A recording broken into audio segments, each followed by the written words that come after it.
उन्हाळा असो किंवा पावसाळा असो, महिलांना सुंदर दिसणं आणि आपल्या सौंदर्याची काळजी घेणं याच्यामध्ये खूप इंटरेस्ट असतो आणि त्यांनी ते आपल्या आपल्या पद्धतीनं करतात. तुम्ही जाता जाता महिलांना काय संदेश द्याल? नक्कीच सर, हा जिव्हाळ्याचा प्रश्न महिलांचा आहे, त्यात मीही आलेच आहे. खरं तर मी असं सांगेल, माझ्या सकट सगळ्या महिलांना सांगेल की सौंदर्य फक्त बाह्य सौंदर्य नक्कीच नसतं, तर ते आंतरिक सौंदर्य आहे. आणि जोपर्यंत तुम्ही तुमचं आंतरिक सौंदर्य खुलवणार नाहीत तोपर्यंत तुमचं बाह्य सौंदर्य खुलून दिसणार नाही. मग त्यासाठी तुम्ही काहीही करा. त्याच्यामुळे मी महिलांना सांगेल, कोणताही ऋतू असू द्या, उन्हाळाच म्हणून नाही आहे, ह्या ऋतूला तुम्ही तुमचा मित्र बनवा, त्याच्याशी संलग्न व्हा.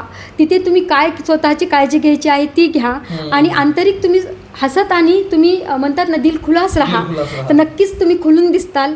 आणि त्या ऋतूबरोबरही तुमचं वेगळं नातं होईल. असं नाही की उन्हाळा आहे म्हणून आता मी सगळं स्टॉप करणार आहे. त्याला काय आपल्याला काळजी घेऊन त्याचा आनंद त्या ऋतूचा आपल्याला